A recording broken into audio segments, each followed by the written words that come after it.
contenido vamos a ver esto de los estudios de mamografía, ecografía y resonancia magnética, que son los más utilizados, ¿no? Bien, la mamografía no hay que olvidarse que se utiliza una gran cantidad de kilovoltaje para que salga esta imagen y se utiliza la placa en grano fino. Y lo importante acá es que la mamografía se realiza a partir de los 40 años.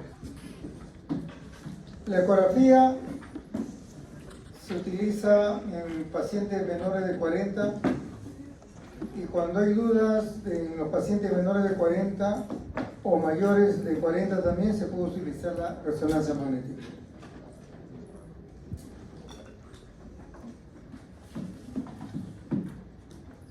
Aquí está la mamografía, ¿no? Como es la anatomía, como podemos ver.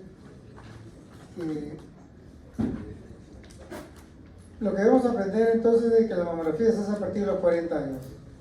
Son dos posiciones, cráneo caudal, entonces presiona la mama de arriba hacia abajo y va a salir esta imagen.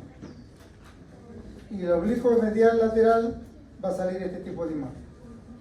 En la lateral medial se puede ver si hay adenopatías en las axilas, no se olviden eso. Entonces, siempre a partir de los 40 se hace una mamografía y si tiene antecedentes familiares hay que hacerle de rutina, a partir de los 40. Nulípero, primer hijo después de los 30, primera menstruación a temprana edad. Estas son algunas indicaciones que se tiene que aplicar en los pacientes que se necesitan una mamografía.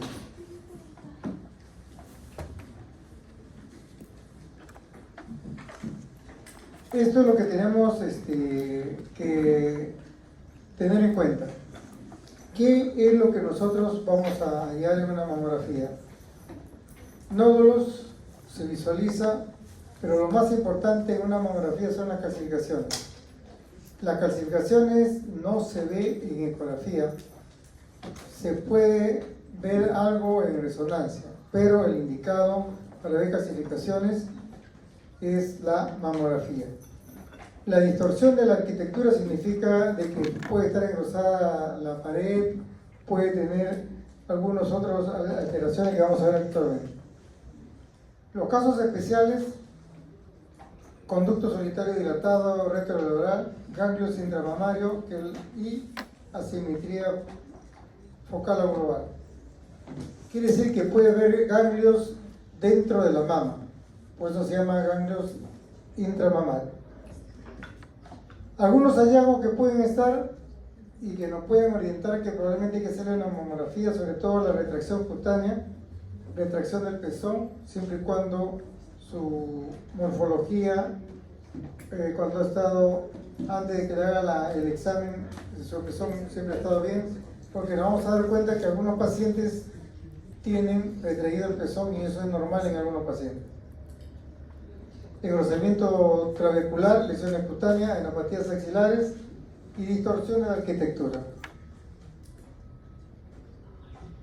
Esto de acá, miren, esta mamografía, cómo debería de continuar, y estos son como un hundimiento, ¿no? Un engrosamiento, y tenemos que ver detrás de este hundimiento si hay algo, ¿no? En este caso estamos viendo que hay un nódulo, y ustedes saben que cuando tiene esta forma, en forma de cabello o lineal, siempre hay un cáncer, ¿no? Por ejemplo, este cáncer a veces es silencioso y solamente encontramos este hundimiento de la piel, pero si le tomamos la mamografía nos vamos a dar cuenta que detrás de ese hundimiento puede estar este nódulo.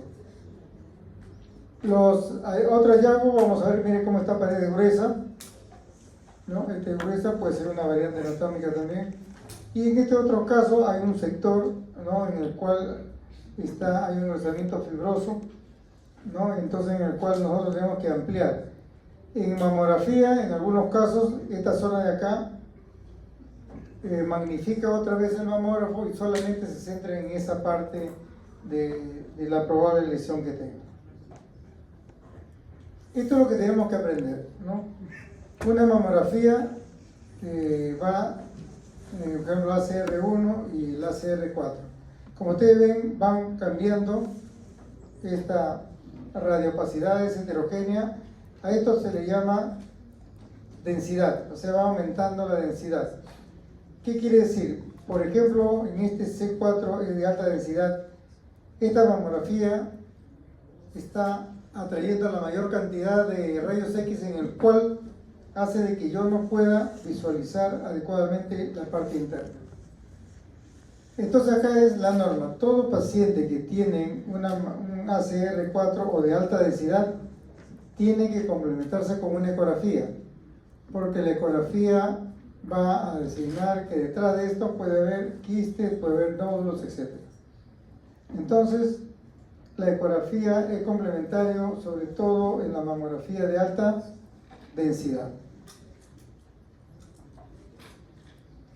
Estos son los nódulos que tenemos que buscar nosotros, ¿no? Según la morfología y según los márgenes. Si es redondo, ya ustedes saben que es benigno. Los bordes son bien delgados. Acá también, en mamografía, nosotros, según como caigan los rayos, decimos más ancho que alto. Entonces, si es más ancho que alto, generalmente benigno. Pero si es a la inversa, ya nosotros vamos tratando de hacer una biopsia, porque probablemente sea algo que no es bueno, ¿no? Las lobuladas, como este de acá, son unos nódulos que también tenemos que nosotros visualizar y siempre ver si hay algo dentro o sospechoso. Y las irregulares, ya ustedes saben que todo nódulo irregular en cualquier parte del organismo, puede ser tiroides, puede ser pulmón, puede ser hígado, etc., siempre ya nos está alentando a que probablemente sea algo maligno. Los márgenes, este está bien definido, generalmente son benignos. Acá, microlobulares ya sospechosos. Este oculto, así se le llama porque se ve solamente una porción. Vamos a ver cómo se ven los nódulos. El mal definido es el que está siempre borroso. Y cuando está siempre borroso es altamente sospechoso que puede tener un cáncer. Y el epiculado, como ustedes saben, eso siempre generalmente es maligno. Ahora vemos los nódulos en la mamografía. Estamos hablando solamente de mamografía de la densidad, ¿no? Alta densidad, isodenso, ¿no? Baja densidad sin grasa y baja densidad con grasa, ¿no? Y acá lo vamos a ver mejor para que ustedes vean cómo se ve una mamografía. Circunscrita, acá hay un nódulo, esto solamente se ha cortado una parte de la mamografía para verlo, un nódulo de los bordes bien delimitados, ¿no? Aquí, como decía, una parte nomás se ve bien y el resto se ve difuso, y ustedes pueden ver aquí como si fuera cabello, significa de que es altamente sospechoso de un cáncer. El de acá, ustedes están viendo que no se ve adecuadamente, pero se ve microlobulado, y eso también es altamente sospechoso de un cáncer. Y este mal definido, y el de acá espiculado, como ustedes se ven, esto ya es una alta incidencia de cáncer. Entonces lo que tenemos que tener en cuenta es lo siguiente: asimetría, ¿no? Ya hemos visto cómo hay un hundimiento de la piel, hay asimetría asimétrica de la textura y es bastante densa. Y las masas se definen de dos formas: la forma que tiene y los márgenes, ¿no? Y eso de ahí me va a dar si es o no un cáncer. Y también la mamografía son las calcificaciones. O sea, aparte de buscar los nódulos en una mamografía, a veces buscamos las calcificaciones porque es en mamografía donde se va a representar la calcificación. Y según esa agrupación que tengan las calcificaciones, ya sean pequeños o múltiples, generalmente ahí me dice eso probablemente sea cáncer, aunque el paciente no sienta ninguna molestia. En la mamografía, esto tiene que tener presente: va desde BIRAT 1 hasta el 6. ¿Ya? Entonces, BIRAT 1 es negativo, quiere decir que está normal, y algunos dicen que hay que hacer un seguimiento durante un año, etc. El 2 puede ser un nódulo, puede ser un quiste, los bordes bien delimitados. Entonces BIRAT 2 generalmente es benigno. El 3 es el que está medio difuminado y que alguna parte más se ve, es probablemente benigno, o sea, está dudoso y hay que hacer un seguimiento, ¿no? A los 6 meses, 12 meses. Si a los 6 meses ha cambiado esos márgenes, inmediatamente hay que hacerle una biopsia. BIRAT 4, sugestivo de malignidad. Este ya no es necesario hacerle un control a los 6 meses, sino inmediatamente hay que hacerle una biopsia. La biopsia dirigida, pues no con ecografía o con mamografía. BIRAT 5, altamente sospechoso de malignidad, ¿no? Es esa imagen así en forma especulado, deforme, bordo poco delimitado. Se hace una biopsia y tratamiento, ¿no? Y el 6, no se olvide, para yo decir un BIRAT 6, debo tener el diagnóstico de patología ya definido, que me diga si realmente es un cáncer, ¿ya? Entonces, cuando yo tengo una biopsia y la biopsia me dice que sí es cáncer, ya no es altamente sospechoso, sino ya está confirmado y pasa al BIRAT 6. ¿Ya? No se vayan a confundir. Entonces, el BIRAT 6 es el que ya tiene biopsia y está confirmado. Aquí, para comparar, miren cómo es un tumor benigno en la mama, los bordes son bien delimitados, ¿no? Bien definido, no retrae ninguna parte de la zona circundante. En cambio, el maligno, miren cómo se ve, ¿no? Especulado, ¿no? Con áreas retráctiles. Aquí, como ustedes pueden ver, ya pueden definir cuándo es benigno y cuándo es maligno. Ahora, lo que hemos estudiado ahorita son nódulos. Ahora vamos a estudiar las calcificaciones, ¿no? Y las calcificaciones también tienen su agrupación. ¿Por qué le digo esto? Porque se dan casos de que la mamografía me sale muy densa, pero sin embargo estoy viendo las calcificaciones, ¿ya? Pero también entra el grupo de BIRAT. Entonces yo voy a ver calcificaciones benignas, calcificaciones malignas, descriptores de BIRAT según la distribución y descriptores de BIRAT según la morfología.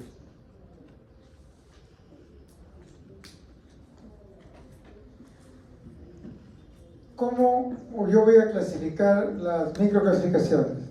Cuando están agrupadas, cuando está solamente en un segmento, cuando está en toda la mama, cuando está en un segmento o a veces lineales. Y vamos a ver y tener presente cuándo es que nosotros pensamos que es realmente un cáncer. Con las clasificaciones, ¿no? Entonces, miren, esto para que lo tengan presente. En la clasificación no hay número 1, ni no hay número 6. Ya no voy a venir en el examen y le diga, dame una clasificación BIRAT 6. Eso es falso, porque no hay. Entonces, en clasificaciones va del 2 al 5. Nada más. Entonces, el número 2 son clasificaciones vasculares, ¿no? A medida que usted sabe que a alguno que se le sube los triglicéridos, etc., los vasos se engruesan y son los atiramas que se pueden ver. Puede ser cutánea, puede ser lechada de cal, secretora, el signo del PODCOR, como ahorita lo vamos a ver. El PODCOR generalmente es benigno, ¿por qué? Porque son las clasificaciones que se dan dentro de un nódulo, ¿ya? Dentro de un nódulo, entonces es benigno. Redonda, de sutura, quiste, solioso, etc. El 3 son clasificaciones redondas agrupadas. BIRAT 4, clasificaciones amorfa, no tienen forma, tosca, heterogénea, finas, pleomorfa. Y la 5, que sí realmente son de tipo cancerígeno, son clasificaciones lineales que no siguen el trayecto de los vasos y clasificaciones que forman de ramas, que pueden ser continuas. Entonces, no se vayan a confundir, una cosa es clasificación vascular, que van los vasos de acuerdo a la proyección hacia el pezón, en cambio las ramificadas son gruesas y continuas. Vamos a ver. Estas son las clasificaciones benignas. Miren, esto sigue el trayecto de las venas, o de la arteria, perdón, y van hacia el pezón. Estos son benignos, ¿no? Miren, son continuos, ¿no?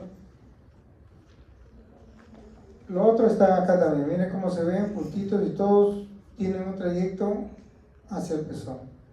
Estas son las que se parecen a la palomita de maíz, y si ustedes afinan la vista van a ver que alrededor, circundando esto de acá, se ve como si fuera una masa bien definida, sino que a medida de que el paciente va envejeciendo, se va calcificando estos tipos de nódulos. Es tan parecido como los miomas, que a medida que van avanzando de edad y no recibe fases hormonales, se van calcificando. Y acá hay otro tipo de calcificación. Miren, los bordes bien delimitados. Todos estos son benignos, ¿no? Entonces la palomita de maíz que viene a ser acá es una calcificación dentro de un nódulo que es benigno. Estos son los sospechosos. Miren cómo esta clasificación están agrupados. Se dice que son amorfos porque tienen el aspecto de polvo, ¿no? Cuando uno tira un poco de polvo dentro, encima de una tela oscura, se va a ver así amontonado, ¿no? Pero miren, esto es importante que aprendan. El tamaño. El tamaño menor de 0.1 milímetros.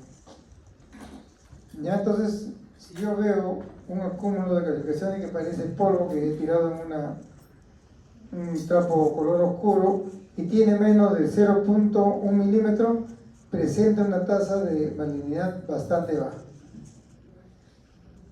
Entonces, de aquí nosotros nos vamos orientando de que en una mamografía, cuando veo calcificaciones pequeñas y agrupadas, ya yo estoy sospechando que probablemente sea un cáncer. Y entonces, estas imágenes ya vemos que sí es tipo cancerígeno probablemente, porque hay una tasa de 13 a 25%.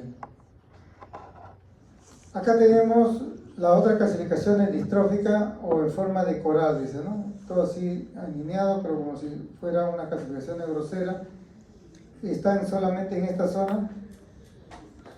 Y lo importante, miden más de 0.5 milímetros. Ellos son más grandes.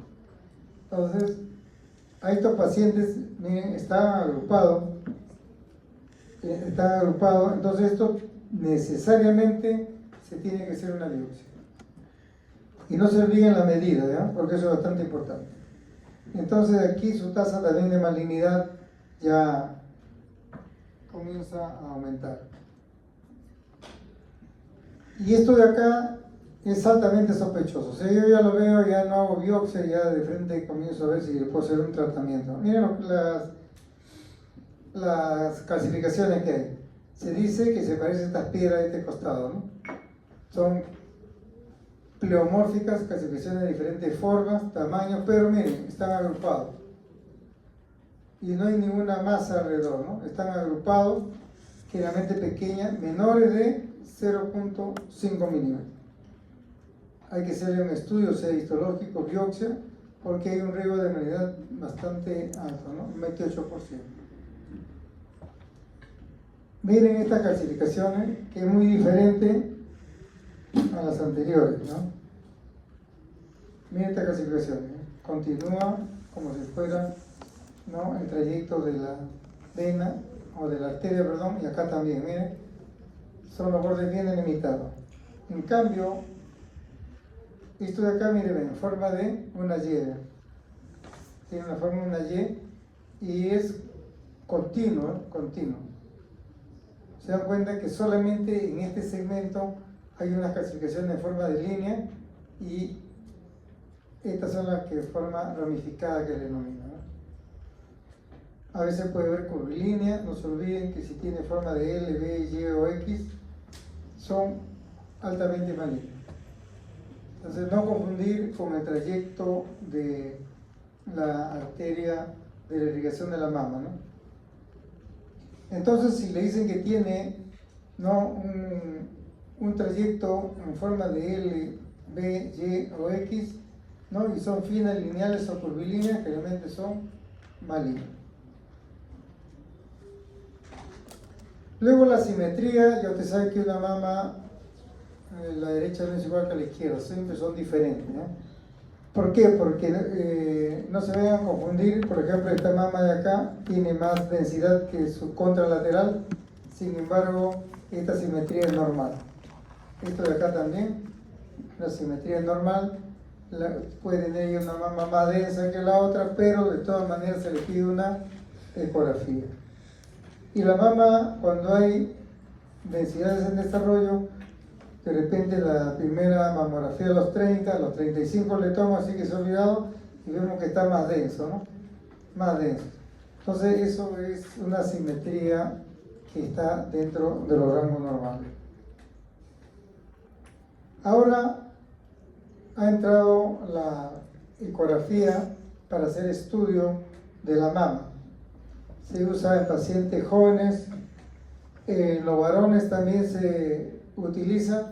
Algunos varones piensan que tienen unos pectorales grandes, pero sin embargo son mamas, ¿no? Sobre todo en los jóvenes de 18, 19 años que están yendo al gimnasio, pero ve que en realidad no es el pectoral, sino es un pezón, es una mama, ¿no? O algunos jóvenes que usan la mochila y sienten dolor en esa zona, y cuando vienen hay que hacerle la ecografía porque es una ginecomastia, ¿no? Aparte que se le tiene que hacer los valores hormonales.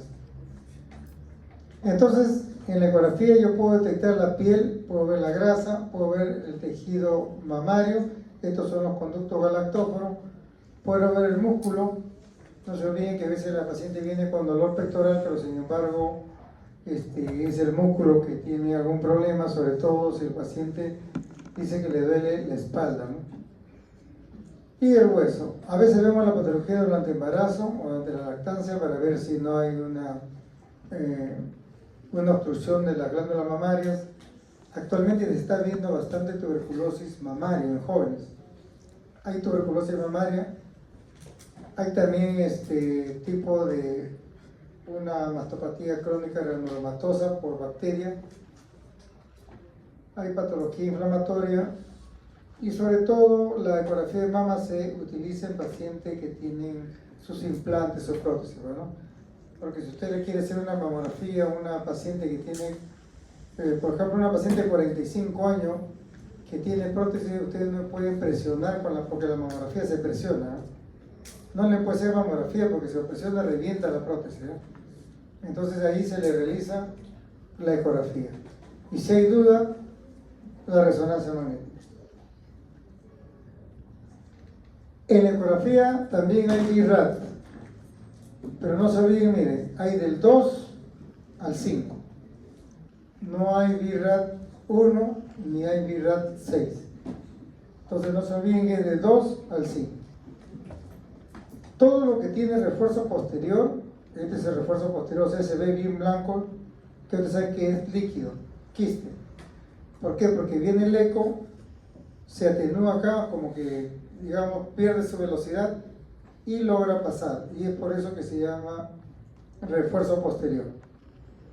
Entonces, estos son los quistes simples. Acá, para demostrar, han presionado con el traductor la mama y se estira, ¿no? Y es un quiste simple. En el de acá, en el BIRAT 3, es un fibroadenoma. Miren cómo lo clasifica aquí la ecografía. Sin embargo, la mamografía, tanto el quiste como el fibroadenoma es BIRAT 2.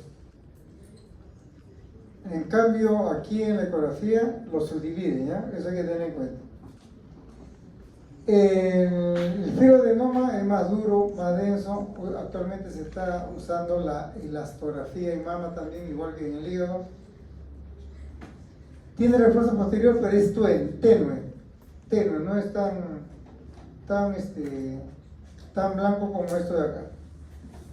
El 4 es una combinación, ¿no? Puede tener imagen anecogénico con algo sólido dentro, puede tener un quiste complejo, de tipo tumor papilar, ¿no?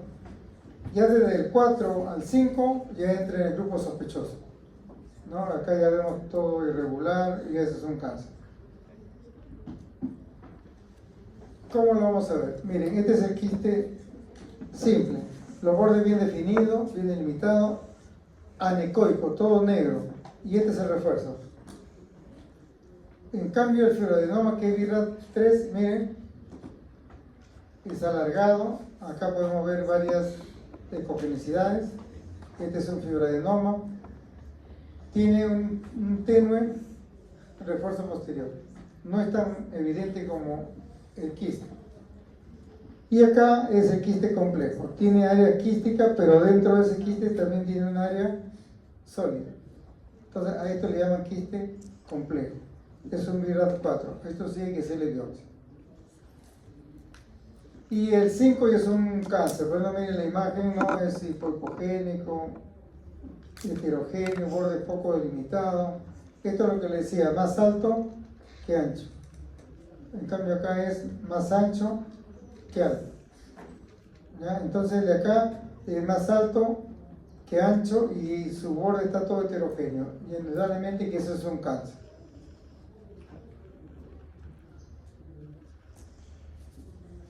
Y esto más o menos para aprender las clasificaciones enfermedades benignas. Entonces, lesiones no proliferativas sin riesgo de desarrollar cáncer. Quiste, calcificaciones epiteliales, galactoceles, los lipomos y la necrosis grasa. Las lesiones proliferativas sin atipia aumentan de 1.5 a 2 veces el riesgo de desarrollo de cáncer, ¿no? La hiperplasia ductal, el papiloma intraductal, que es la imagen que hemos visto anteriormente, el que era heterogéneo, la adenosis esclerosante, cicatriz radial, la fibroadenoma totalmente compleja, ¿no? Estos cuando son complejos. A veces uno dice, este es un fibroadenoma, pero en el centro está algo necrótico. Por eso le ponen el Doppler o la elastografía. Lesiones proliferativas con atipia, hiperplasia ductal atípica, hiperplasia lobular atípica, carcinoma lobular in situ y atipia epitelial plana. Esto para tener más o menos una idea de la clasificación de las enfermedades benignas.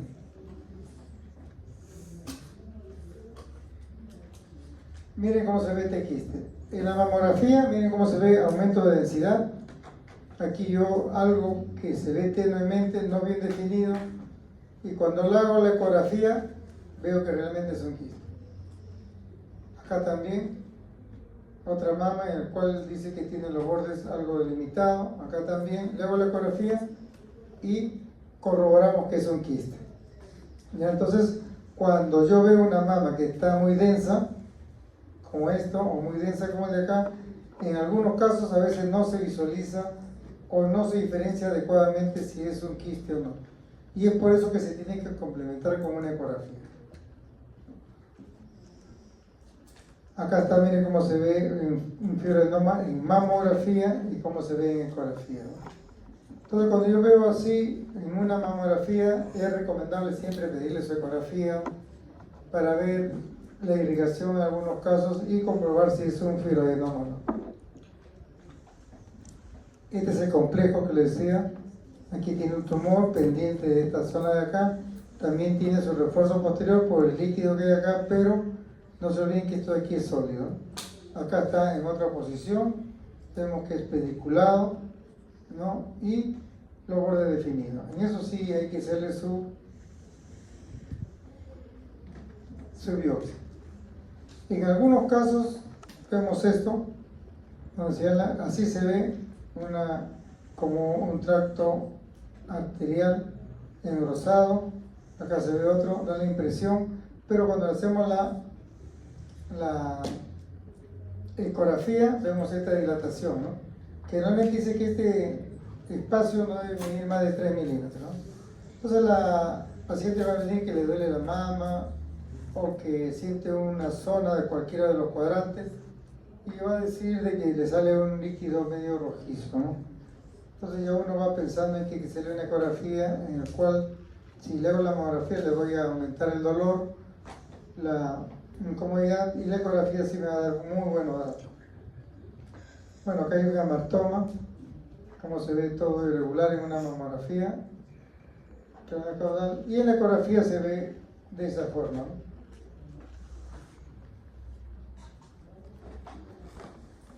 Esto es lo que decía que está viendo actualmente muchos pacientes jóvenes, ¿no? Que vienen con dolor, vienen a veces la piel de la mama un poco rojiza, En algunos que son mayores de 40 le hacemos la mamografía y a las otras le hacemos la ecografía, ¿no? En la ecografía, esto de acá vemos los bordes poco definidos, esto viene a ser un trayecto fistuloso hacia la piel y todo esto es líquido, ¿no? Estos tractos son de líquido. Si presiono, va a ver cómo se ve el líquido, ¿no? Y nosotros tenemos que ver si este trayecto fistuloso va a llegar a la piel o no, porque algunos pacientes, no se olviden que ya vienen automedicados, toman para el dolor, toman para la infección y en cualquier momento viene a la consulta, nosotros vemos ya no tan rojo como antes, pero con una especie de un nivel en el cual sale la pus, ¿no? Y hay que drenar toda la pus. Y hay que ver si es tuberculosis, si es infección. Esto hay que tener cuidado cuando ustedes estén ahora en medicina, siempre protegerse, porque hay pacientes que siempre van a negar que son tuberculosos, pero sin embargo realmente sí lo tienen, ¿no? Entonces hay que tener mucho cuidado con esto. Estos son los ganglios o las adenopatías axilares, ¿no? Esto para que vean nomás cómo todo lo que está en verde son benignos, estos que son intermedios y el maligno, ¿no? Ya cuando hay metástasis, ¿no? Esto sobre todo para ver los acúmulos de adenopatía, ¿no? ¿Cómo obtenemos nosotros una biopsia, ¿no? Con aguja fina, con una pistola que llaman va guiada con ecografía, el de arpón, ¿no? Disparan con una pistola y sacan una gran cantidad de muestras, ¿no? Aquí para ver más o menos alguna patología bastante frecuente, el carcinoma in situ, esto es lo que se quiere encontrar, ¿no?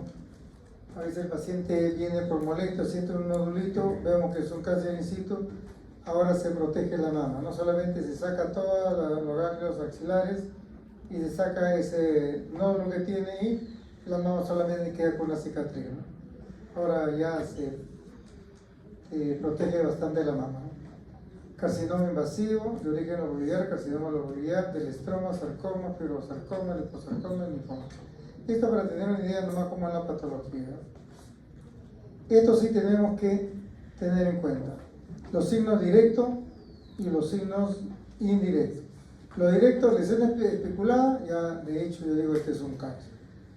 Lesiones mal definidas, o sea los bordes son medio borrosos, tenues, yo digo ya esto es un cáncer. Y las clasificaciones malignas que ya hemos visto, ¿no? Que son en grupos, ¿no? Pequeños, otro amorfo, etc. Son las lesiones características de un cáncer, ¿no? Yo digo ya, este es un cáncer. Pero puede venir adicional a la distorsión de la arquitectura, ¿no?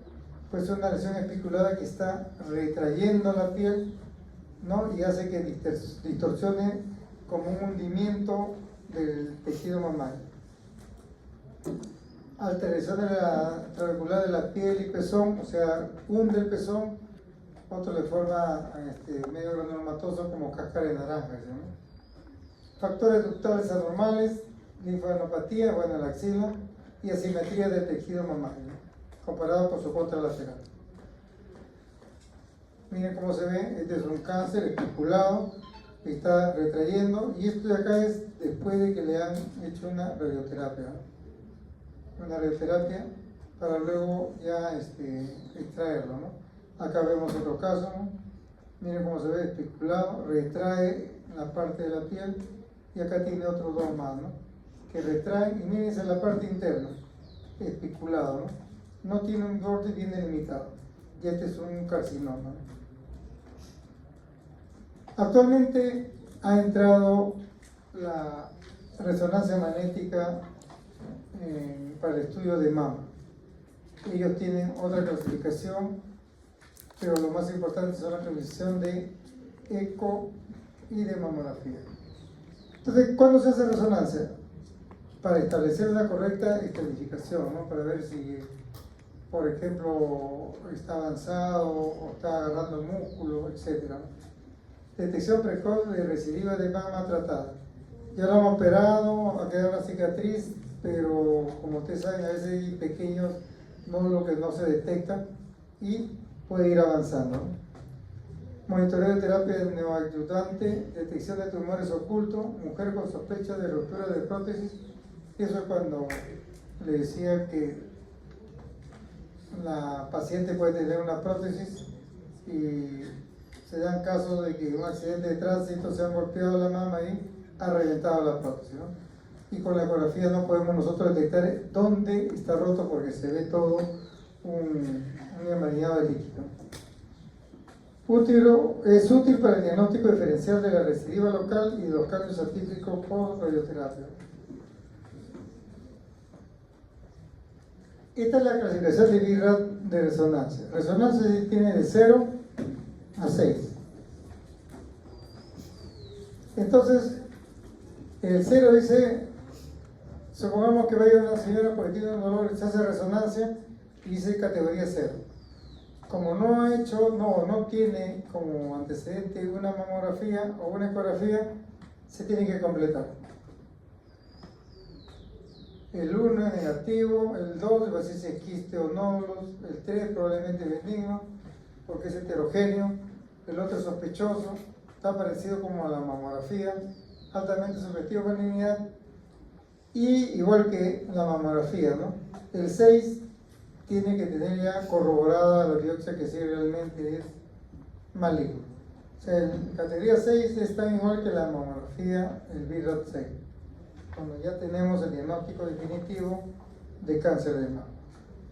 Aquí más o menos para ver cómo se ve en una mamografía, un carcinoma, miren, se ve borde poco definido, especulado. Cómo se ve en la ecografía, es una imagen anecoica, pero miren, casi como si fuera un cuadrado y los bordes no se ven definidos. Parece líquido, entonces yo le pongo el Doppler acá o le hago la elastografía para ver si realmente es líquido, ¿no? Y acá en la resonancia ya me da una mejor definición, ¿no? Cómo se ve el mismo cáncer, ¿no? Es el mismo paciente. Entonces, como se ve, siempre la ventaja de la resonancia es que puedo comparar en una sola imagen las dos mamas al mismo tiempo. Bueno, acá está la resonancia, cómo se ve este hundimiento, ¿eh? Cómo se ve los especulados. Y ahora hay la resonancia con espectroscopía y vemos que cómo se enciende esta zona, ¿no? Este ya definitivamente es un cáncer. Muy bien. ¿Alguna pregunta con respecto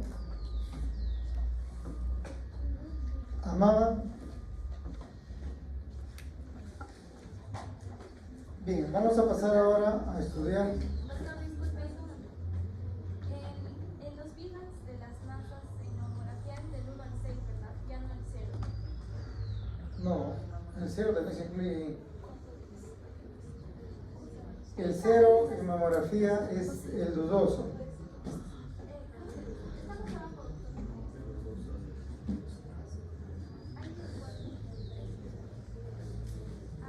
Cuando dice 0, o sea, el de acá,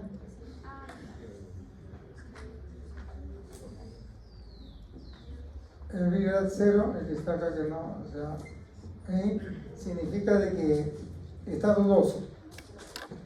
Entonces, supongamos que ustedes ven un BIRAD 0, está dudoso. Entonces, como está dudoso, ¿qué se le pide? Una ecografía.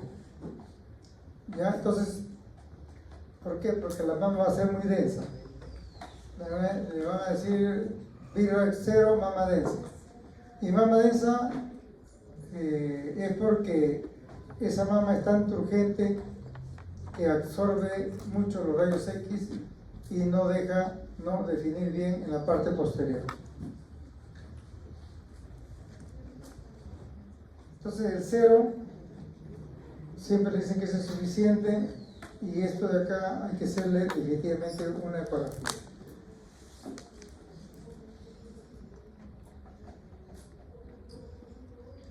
Yo estoy dejando la clase en una carpeta, ¿no? Que dice clase 24.2.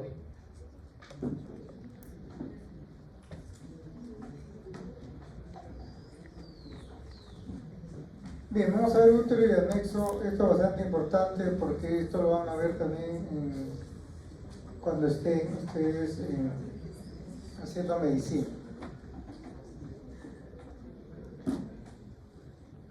Todos estos exámenes se realizan al útero. Entonces hacemos una ecografía.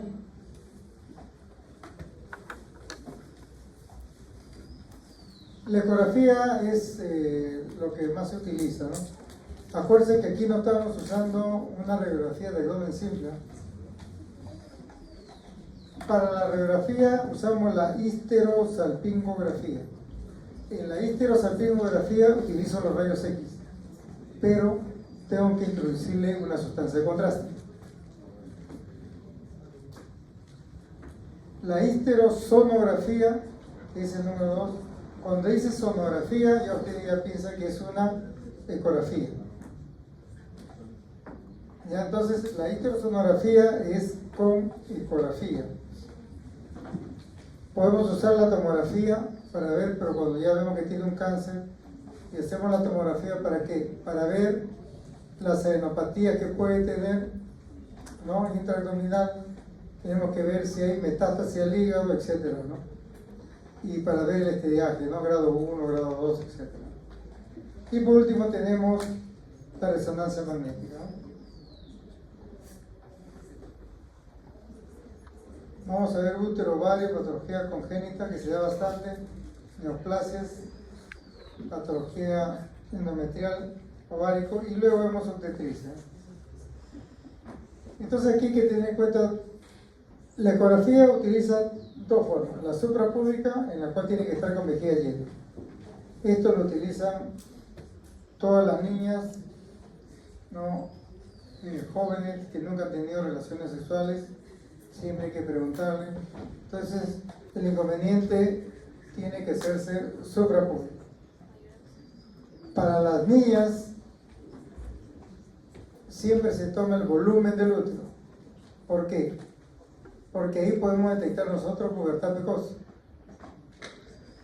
Si yo veo que una niña de 6 años, 8 años le ha crecido la mama, o tiene vellosidades, o tiene ya un olor penetrante de las axilas, tengo que pedirle una ecografía para ver pubertad precoz. Aparte que tengo que pedirle una radiografía de mano izquierda, siempre y cuando escriba con la derecha, y si escribe con la izquierda, hay que tomarle la derecha.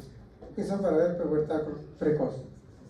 Entonces la suprapúbica son dos posiciones, ¿no? Longitudinal y transversa, y para ver los ovarios.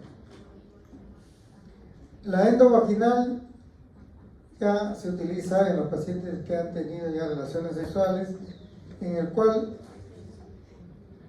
yo voy a ver muy bien el útero, porque el traductor va a entrar por la vagina hasta el cuello, siempre protegido con preservativo. Y esto se da o se hace en los pacientes que tienen dolor pélvico, masa pélvica, hemorragia vaginal, flujo vaginal, amenorrea, un DIU, infertilidad y seguimiento ovulatorio. Hay veces que hay que hacer un seguimiento cuando ovula para que en ese lapso pueda tener relaciones sexuales y quedar embarazada el paciente. Entonces, la endovaginal también se denomina intracavitario. Entonces, endovaginal, intravaginal y endocavitario viene a ser lo mismo. Acá está la tomografía, acá este es el útero, los ovarios. Esto es para ver cuando hay hemorragia uterina anormales, infertilidad inexplicativa, abortos seguidos, etc., ¿no? Para ver si hay alguna masa que está impidiendo. La mujer puede arreglar normal y puede tener obstruidas las trompas. A veces la tomografía, o sea que las trompas son muy delgaditas, entonces si la tomografía no me da esos datos, ni la ecografía tampoco, tenemos que usar otro método, ¿no? La resonancia magnética, miren cómo se ve el útero, ¿no? Se puede ver la posición, se puede ver cuando hay cáncer vesical que puede estar invadiendo el útero, que a veces no se detecta con la ecografía, cáncer de ovario, ovario, quistes, acceso, torsión, anomalía congénita, ¿no? Esto de anomalía congénita se está usando bastante en niños, en jóvenes, porque para que llene bien la vejiga una niña de 8 años y uno examinando el suprapúbico para ver si tiene un útero didelfo o un útero que tenga alguna otra malformación congénita, Entonces es mejor usar la resonancia, ¿no? Si queda más rápido y se ve mucho mejor. Esta es la histerosalpingografía. Como les decía, el paciente puede arreglar normal, ovular normal, pero el óvulo no pasa por la trompa. Cuando el médico tiene esa sospecha, tenemos que hacer la histerosalpingografía. ¿Ya? Entonces, sus indicaciones: infertilidad, malformación uterina, oclusión ovárica. Esto de aquí generalmente siempre usamos con eso. La oclusión ovárica puede darse porque esta paciente probablemente ha hecho un legrado, ¿no? Y al ser el legrado ha ocluido la salida de la trompa. Lo otro puede ser que haya tenido las clamidias, etcétera, en el cual ha ascendido la infección y ha obstruido la trompa. Entonces, para eso es necesario este tipo de histerosalpingografía, ¿no? Entonces, ¿qué pasa? Se pone aquí un espéculo, se pone una sonda especial y se le inyecta sustancia de contraste. La sustancia de contraste es la misma sustancia hidrosoluble que se usa en la tomografía. Entonces, lo que voy a estudiar acá es la cavidad y el pasaje del líquido por las trompas. ¿Ya? Entonces hay veces que en el primer examen no pasa, no se ve, y el radiólogo inyecta con más fuerza la sustancia de contraste, y como es medio oleoso, el paciente siente un dolor intenso. ¿Por qué? Ya nosotros decimos, cuando siente dolor intenso, nosotros decimos ya pasó el contraste hacia el peritoneo, y el peritoneo es el que le da esa reacción de quemazón en el vientre, ¿no? Entonces, en un primer instante que nosotros vemos si no pasa, y con la fuerza ya le hemos dado tratamiento porque desobstruimos la trompa, y lo que va a sentir el paciente es una quemazón, ¿no? Entonces el paciente grita, ya pasó, ya se solucionó su problema, ¿no? Se desobstruyó la trompa. Entonces la histerosalpingografía, al mismo tiempo que puede ser diagnóstico, puede ser tratamiento. Hemorragia uterina normal, fibroadenoma, pólipos. No se olviden que hay fibroadenoma, ahorita vamos a ver en la parte externa, que se llama subseroso, uno que está en el músculo, que se llama intramural, y otro que está en el mismo endometrio, que se llama subseroso. Vamos a ver. Sumocoso, perdón. Entonces vamos a ver, cuando el paciente tiene oligomenorrea, puede ser por hiperplasia o adherencia, antes de la inseminación artificial también se pide, antes de la reversión de la ligadura, ¿no? Actualmente quieren revertir la ligadura, hacen este examen y ven más o menos hasta dónde está la trompa, dónde han hecho la ligazón o han cortado, y ya entran ya un poco más seguro a operar. Contraindicación de embarazo, por eso es que se hace unos días después de la regla. Infecciones tubáricas, cervicitis, hipersensibilidad al medio contraste. Esto de acá, todo paciente que cuando tiene reacción al yodo, cuando le ponen inyección y se limpia con alcohol yodado y tiene una reacción al pescado, asmático, siempre hay que tener cuidado con ello. La histerosonografía. Acá se va a introducir una sonda, pero se va a meter líquido. La histerosalpingografía, puedo yo detectar si hay un pólipo, pero no puedo ver, o sea, voy a estudiar la cavidad nomás, pero no puedo ver el pasaje hacia las trompas, ¿ya? Entonces, si viene la pregunta de que la histerosalpingografía también puede estudiar las trompas, definitivamente es falso, porque lo único que estudia las trompas es su pasaje, su trayecto, es la histerosalpingografía. Acá, por ejemplo, han echado agua, que es suero fisiológico, y acá estamos viendo un pólipo. Bueno, acá está la técnica, cómo se hace: catéter balón, 2 vías de inyección, catéter según la cavidad, preparación del paciente de 5 a 10 días después de la menstruación. No se puede hacer al 11º día ni antes de los 4 días, porque los 4 días, si yo inyecto agua, puedo poner una infección porque está recién que ha arreglado. Y después de los 10 días ya no, porque puede estar ovulando, etc. Bueno, acá está la técnica: se le inyecta solución salina en forma lenta, 5 a 20 centímetros según el tamaño de la cavidad.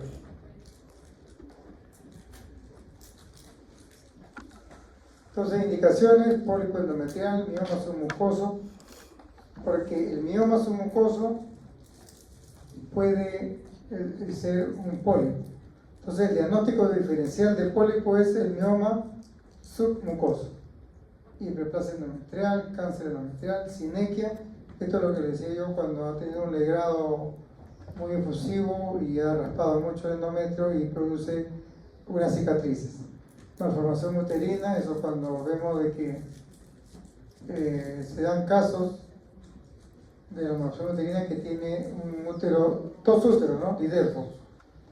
Y a veces salen embarazadas y el médico ve ahí el embrión, van, se hacen legrado y a los 2 o 3 meses sigue creciendo el abdomen, ¿no? Y es porque han hecho legrado en la anterior, donde no estaba el embrión, porque el embrión estaba en el otro útero, ¿no? Hacia la parte posterior. Y caballero no tiene que tenerlo, ¿no?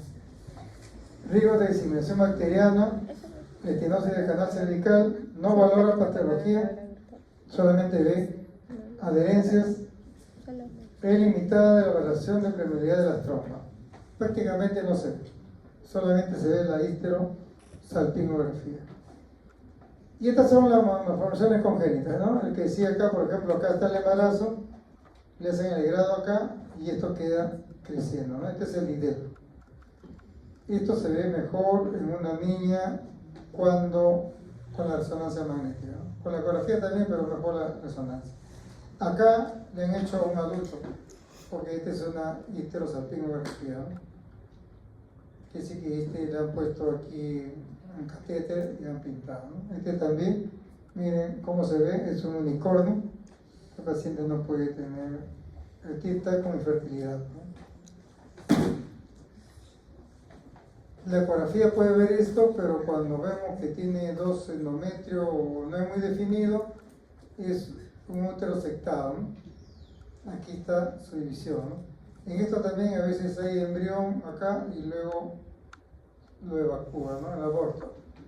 Entonces le hacen los exámenes y ve que es un útero sectado, tiene un secto en el centro en el cual se ve 2 tipos de endometrio. El bicornio, miren cómo se ve. El sectado y el bicornio se diferencian por el ángulo, ¿verdad? Entonces el bicornio tiene más ángulo, más abierto. El arcuato tiene esto de aquí, miren, esta impresión, ¿no? Aquí le han hecho una histero y vemos cómo se ve que aquí hay una masa, ¿no? Probablemente con la resonancia también se ve. Por lo importante acá que han visto que ha pasado, ¿no? Las 2 trompas. Este es el sectado y el bicornio. La diferencia solamente es el ángulo. Si tiene menos de 75, sectado. Si tiene más de 75, o sea, mayor de 105, es bicornio. Porque los dos, como hemos dicho,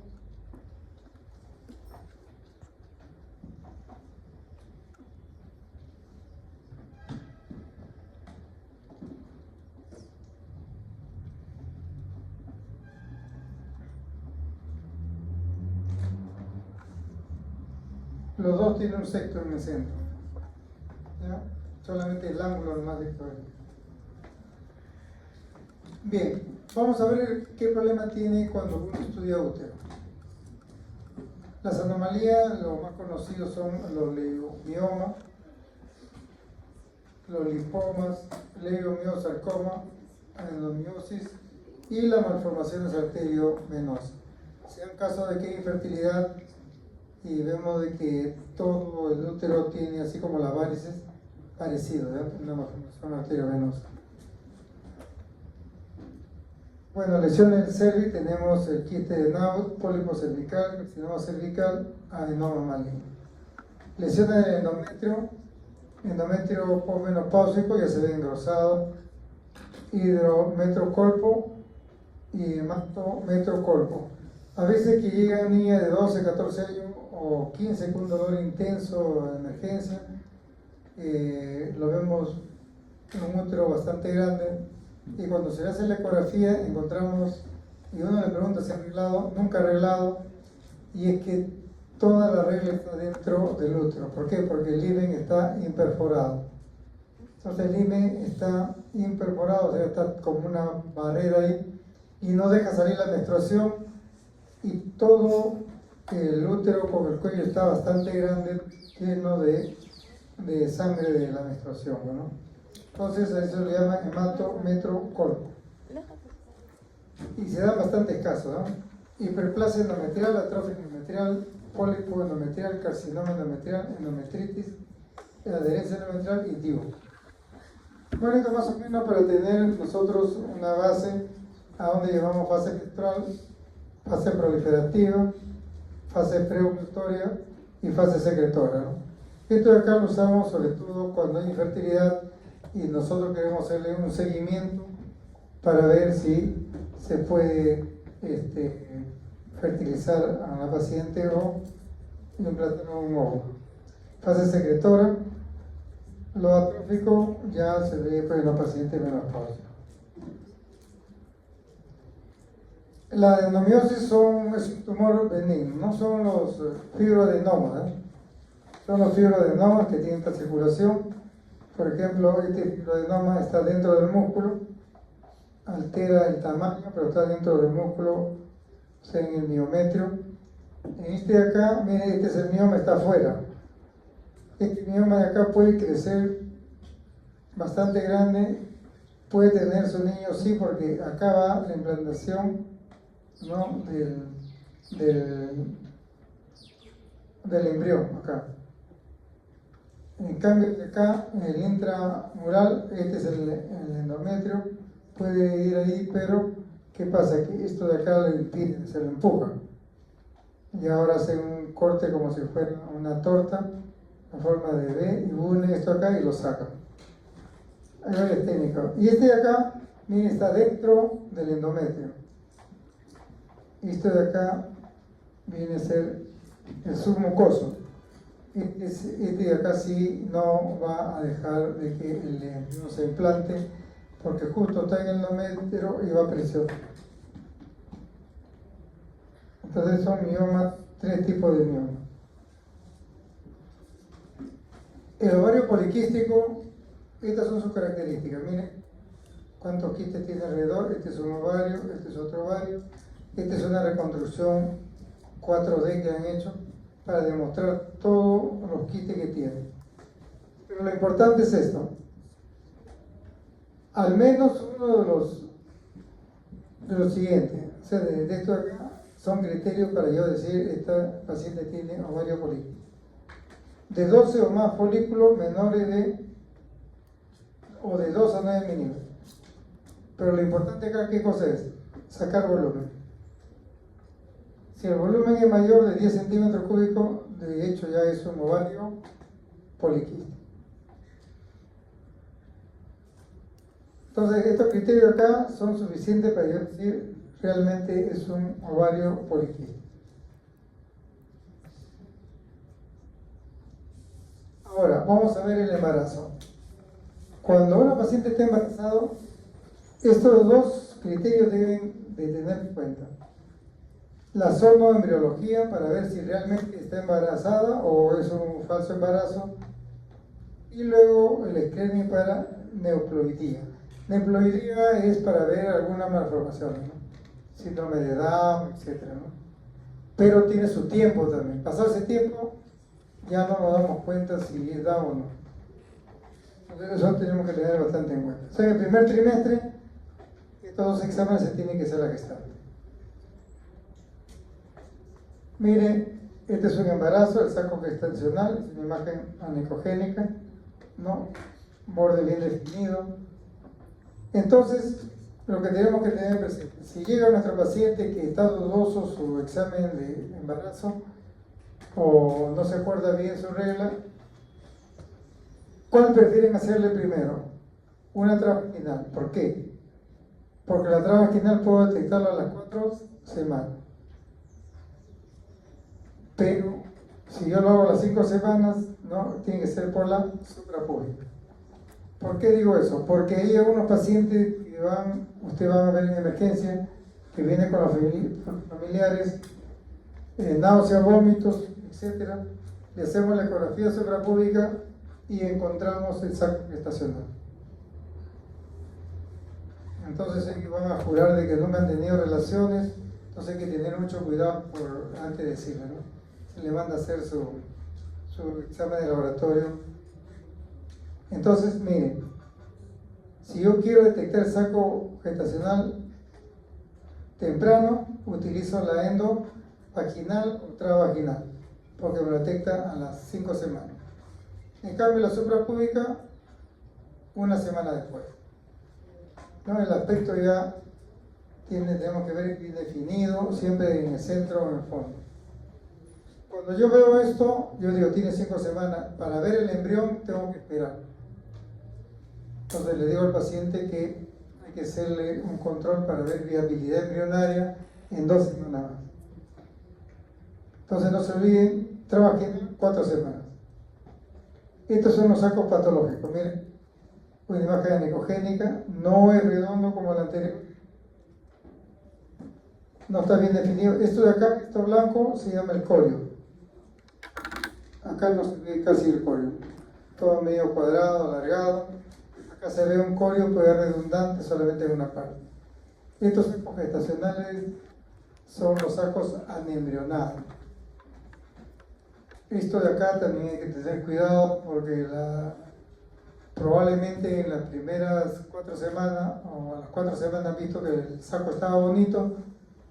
A la 7ª semana que viene para ver si el embrión está implantado, lo encontramos así. Entonces hay que decirle ya para que se han embrionado. Ya no hay que hacerle falsas esperanzas. Y aquí aparece el embrión. Este es el embrión, este pequeñito. Entonces, ¿cuándo es medible el embrión? Cuando es endovaginal, 5 semanas. Estamos hablando de medir el embrión que se parece a un arrocito pequeño, ¿no? A las 5 semanas. A las 6 semanas es suprapúbico. Determinar la longitud coronaria para ver el tamaño. Permite establecer con exactitud la edad gestacional. ¿Por qué le decimos eso? Porque hay pacientes que tienen su regla variable, 45 días, 60 días, etc. Entonces, ya se preocupó cuando hace 4 meses que no regla, se le hace la ecografía y encontramos esta sorpresa, ¿no? Entonces nosotros decimos, no, ustedes más o menos tienen unas 5 semanas porque lo estoy viendo el embrión por vía endovaginal. Puedo determinar el número de embriones y cronosidad. Ahora, miren, la actividad cardíaca.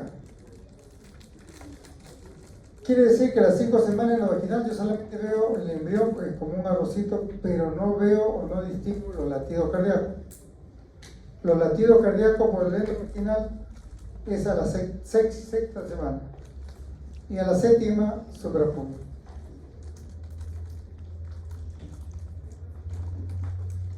Entonces, cuando yo veo los latidos, como ustedes ven acá esta representación, puede estar en 110, 140, eso es normal.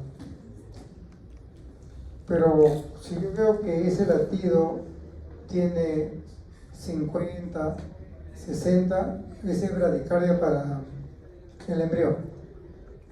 Entonces hay que hacer un monitoreo porque probablemente pueda que aborte al paciente. Entonces, actividad cardíaca, 6 semanas endovaginal.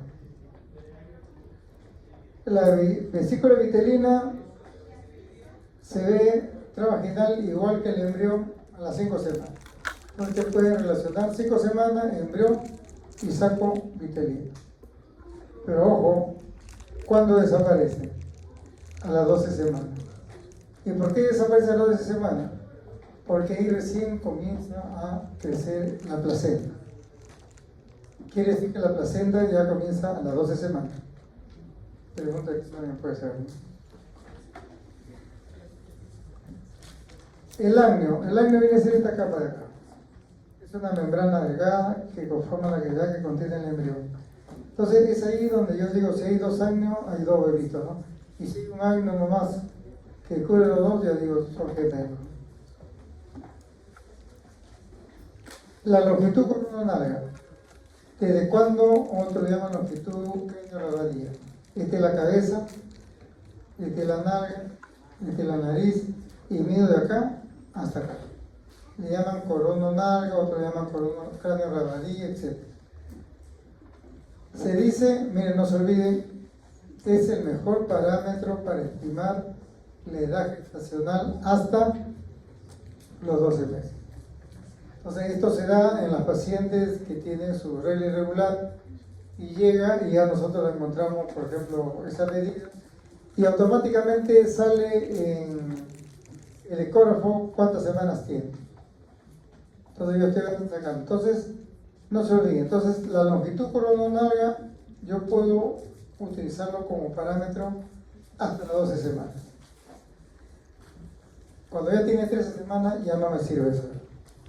El feto no debe estar flexionado, debe estar así recto. Corte longitudinal, extremo bien delimitado, medir de extremo a extremo. Translucencia nucal. Esto es lo que antes decimos de topología, ¿no? No sé si se acuerdan que decía dónde, para ver si es síndrome de Down o no. Esto de aquí se tiene que ser de la 11 a las 14 semanas. Si yo lo hago a las 10 semanas, no me sirve. Si lo hago a las 15 semanas, o 15 semanas, 4 días, tampoco me sirve. ¿Qué se pasó?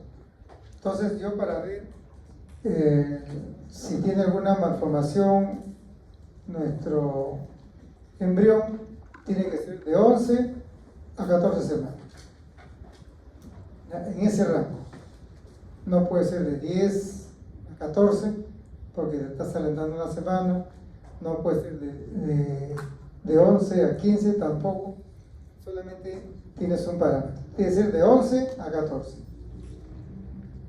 ¿Cómo lo mido? Suprapúbico. Es mejor porque ya está más grande el embrión.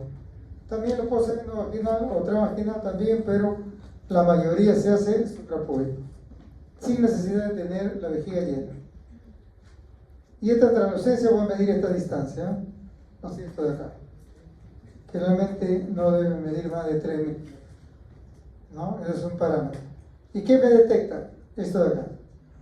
Algún síndrome de Down, alguna cardiopatía.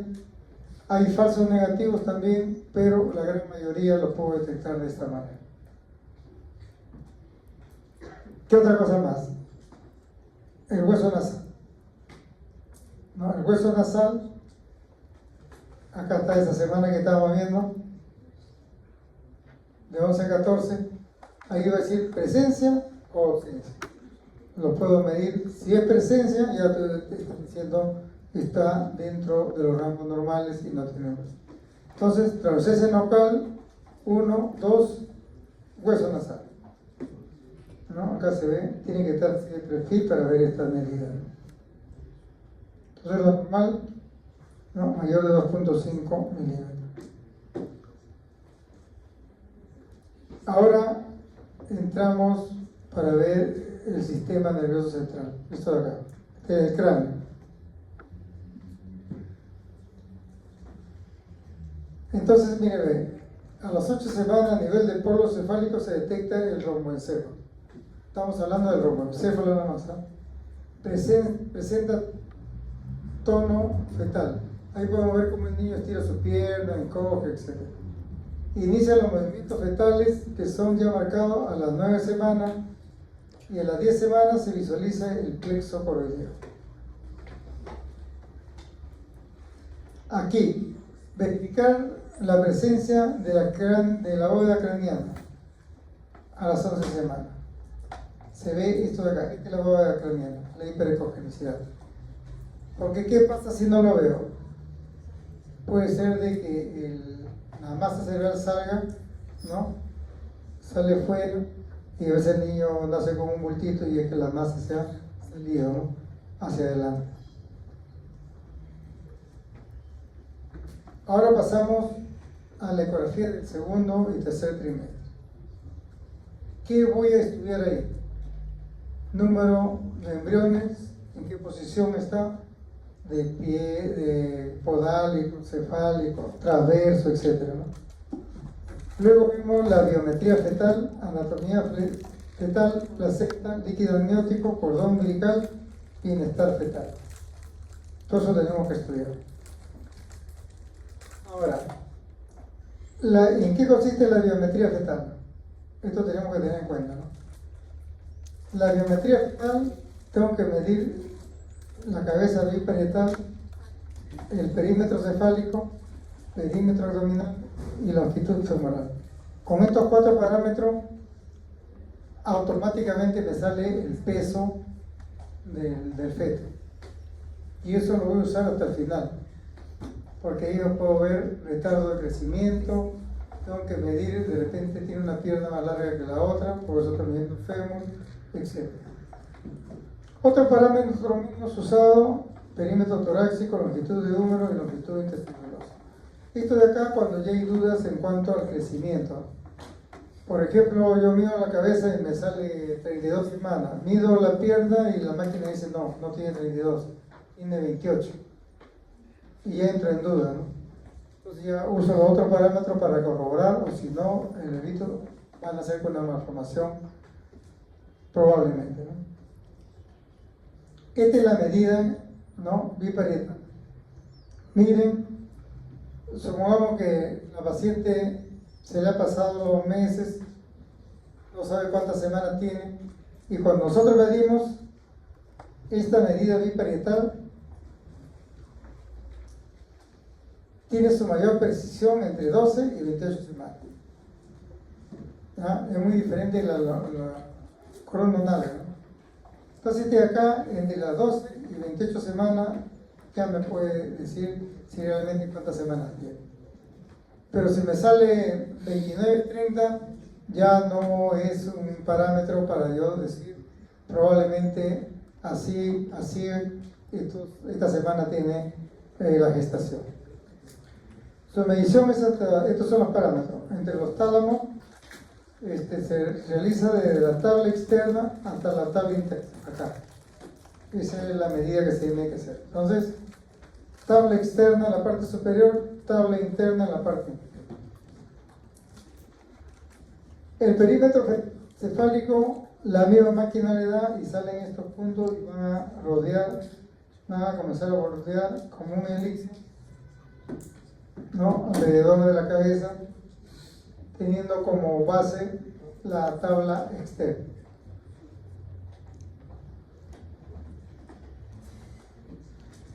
Luego medimos el perímetro abdominal. Los puntos de reparo, la columna, cámara gástrica, hígado y dentro de la porción umbilical de la vena porta izquierda, ¿no? Esta es la columna, estómago, hígado. Entonces ahí hago esta circunferencia. Y si no concuerda con lo otro, yo ya digo, probablemente es un retardo de crecimiento intrauterino. La longitud del fémur, miren, se puede medir a partir de las 10 semanas. No se olviden esta palabra. Puede. Que es muy diferente cuando yo digo estoy midiendo para sacar el peso. Para sacar el peso a partir de las 12, ¿ya? Se mide desde su origen al extremo distal de la diáfise. La cabeza del fémur y la diáfise no se incluye en la medición. Bueno, los riñones siempre hay que mirarlo, evaluarlo.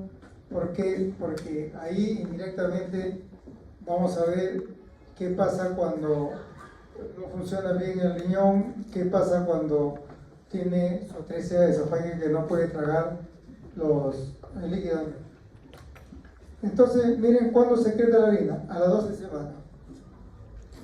Por eco endovaginal se ve desde las 9 semanas, pero siempre debe ser visible a las 13 semanas.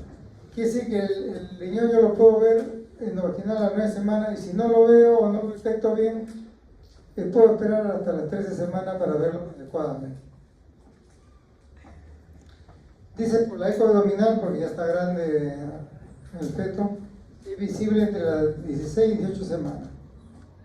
Después de las 20 semanas, escuchen, esto es importante, después de las 20 semanas aporta la parte más importante del líquido amniótico.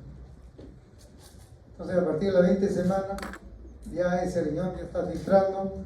Podemos detectar si tiene hidronefrosis, podemos detectar si tiene una ectasia renal, pero cuando nace el paciente hay que hacerle un control, porque como el niño está en posición fetal, puede estar presionando la vejiga y puede estar condicionando un reflujo vésico urétero. El líquido amniótico en etapa prenatal es un ultrafiltrado del plasma. Esto de acá. Al comienzo del segundo trimestre, el líquido extracelular que se difunde a través de la piel del feto. Ese es el líquido amniótico. Después de las 20 semanas, la comunicación de la piel del feto ya no hay difusión y está compuesta en gran cantidad por la orina fetal. Es por eso que a partir de las 20 semanas ya uno puede detectar si realmente el riñón está funcionando adecuadamente. Pero puede producir orina a las 12 semanas. Pero la 20 es más importante. Esto de acá es para sacar el famoso HILA o medición del líquido amniótico, en el cual va a decir tiene poco líquido o tiene mucho líquido. ¿Qué pasa? Que el abdomen se divide en 4 cuadrantes y yo voy midiendo cada cuadrante sin tocar ni... O sea, tiene que estar libre, tiene que ser anicogénico. No puedo ver ahí un pie, no puedo ver una parte de la mano, no puedo ver yo ahí el cordón umbilical. Tiene que estar libre para tomar medidas adecuadas, ¿no? Por ejemplo, en este polihidrácnico, mire, lleno de líquido. Entonces he tomado mis 4 cuadrantes y acá me está saliendo una hila bastante, solo le va botando el examen, ¿eh? Por ejemplo, he medido, primero me sale hila 11, sigo midiendo el otro, 22, solo la máquina va sumando, ¿eh? Acá 29, suma esto de acá y me sale 41. 41.9 es bastante. Ahora, ¿qué pasa cuando yo veo un paciente que tiene mucho líquido amniótico? ¿Qué malformaciones hay? Acá tenemos que tener en cuenta que cuando hay mucho líquido son 2 tipos de malformaciones. ¿Ya? Mire, 1, sistema nervioso central. 2, tracto gastrointestinal. Entonces acá dice, el polihidrácnico acompaña a casi la mitad de los casos de anencefalia y diatresia esofágica. Entonces, si yo voy viendo de que es un polihidrácnico, yo digo probablemente el niñito no puede tragar, ¿no?, el líquido amniótico porque no pasa por el esófago, no puede botar la orina y es por eso que se está acumulando la gran cantidad de líquido amniótico. Entonces, la atresia esofágica inhibe la deglutación fetal. Aumento del trasudado del líquido proveniente de las meninges expuestas, esto es en el caso de la anencefalia, o que tenga espina bífida, o que el niño tenga bastante orina, o sea, su riñón sí funciona bien, pero no tiene cerebro, ¿no? Es anencefalia. Pero la anencefalia nosotros nos damos cuenta cuando vamos a medir el biparietal, porque no vamos a ver la masa, ¿no?, cerebral. Ahora pasamos al otro extremo. Oligohidramia. Muchas mamás dicen, no, mi hija tuvo parto seco, etc. No, pero probablemente sí ha tenido líquido, sino que no se ha dado cuenta de que hubo una ruptura prematura de membran. ¿Qué pasa con el oligohidramia? Volumen menor de 200 mililitros o el índice ecográfico menor de 5. Entonces aquí hay un cuadro que dice cuando le damos oligohidramio leve es cuando tiene 6 a 7, moderado de 4 a 5 y severo, miren como acá ya está, no tiene nada de líquido y prácticamente está chocando a la placenta porque esta es la placenta con la cara del paciente o del embrión. o del feto, ¿no? Entonces, cuando hay oligohidranio, la incidencia de retardo de crecimiento intrauterino es bastante alta, 40%. Pero, ¿qué pasa con el embrión? ¿Por qué tiene oligohidranio? Estas son las malformaciones: génito urinario, esquelético. En génito urinario, agenesia renal. Quiere decir que está tragando el líquido, pero no lo puede eliminar. Displasia renal. La displasia renal es que los riñones pueden tener quistes, múltiples quistes, ¿no? Esa es displasia quística renal. Atrofia vesical, síndrome de Meckel-Gruber, obstrucción de la unión uretero-pélvica. A veces está el riñón ahí, está filtrando, pero la unión de la pelvis renal con el uréter está tapado o no deja pasar. Entonces encontramos que un riñón con aumento de volumen, y luego el síndrome de abdomen en ciruela de Paz. Entonces todo ello es en el oligohidranio porque no funciona el riñón. Ahora, ¿qué malformación genética, esquelética puede tener? La sirenomelia, ¿no? O sea, el paciente no tiene piernas, se le ve de forma de una sirena, ¿no? Agenesia sacra, ausencia del sacro, hendidura facial. Por eso cuando están viendo la translucencia bucal y están viendo el tamaño del hueso nasal, a veces ven una abertura ahí, ¿no? Como un labio leporino, hendidura facial. Pero también hay otro paciente que tiene alteración cardíaca, sistema central y malformación cromosómica. Las cardíacas, ya saben, miren, las famosas tetralogía de Fallot o defecto del tabique. Sistema nervioso central, aortoprosencefalia, meningocelia, encefalocelia y microcefalia.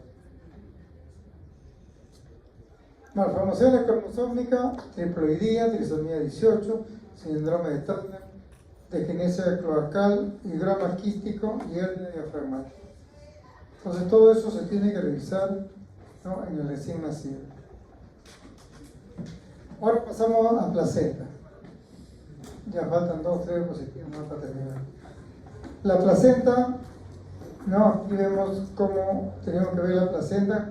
Por ejemplo, si yo lo veo que está tapando la salida, ¿no?, es una placenta previa total, no va a dar un parto vaginal adecuado.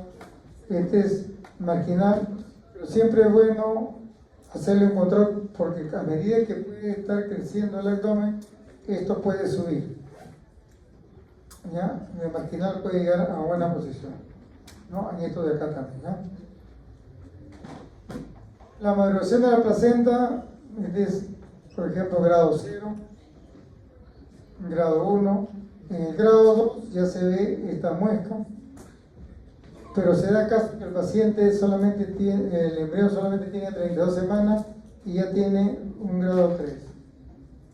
Probablemente tiene que acelerar el parto, madurar pulmón, etc., ¿no?, porque ya la placenta no le va a dar nutrientes. Y luego el cordón umbilical. En esto también tenemos que tener en cuenta la medida que tiene el cordón, porque a veces uno quiere atender el parto y lo primero que sale a veces es el cordón porque es demasiado largo. O a veces el cordón está enrollado en el cuello y eso también hay que tener muy en cuenta que cuando esté enrollado hay que hacerle un Doppler. Doppler cerebral, Doppler a la placenta y Doppler también al cordón para ver con qué velocidad está llegando la sangre. Porque puede estar enredado en el pie y cada vez que el niño se mueve, se ahorca, ¿no? Se ahorca y cuando se ahorca tenuemente, ¿qué pasa? Presiona la yugular y no irriga bien el cerebro. ¿Y qué sucede? Que al no irrigarse el cerebro, se forma como una isquemia y el mismo organismo lo reabsorbe y el niño nace con una porción menos del cerebro, ¿no? Porque se vuelve una poroencefalia, ¿no? Quiere decir que hay una hipoxia cerebral, ese parte del cerebro se reblandece y es absorbido por el mismo organismo y queda un hueco, ¿no? Y ese hueco, digamos decir un hueco, esa falta de cerebro es ocupado por los cefalorraquídeos. Entonces las medidas, acá están. La longitud está en estos parámetros, 54 y 61. Corto, menos de 32. Largo, mayor de 100. Entonces esos parámetros hay que tenerlos siempre frecuentes. La normalidad más frecuente es la presencia de una sola arteria, ¿no? Muy bien. ¿Alguna pregunta?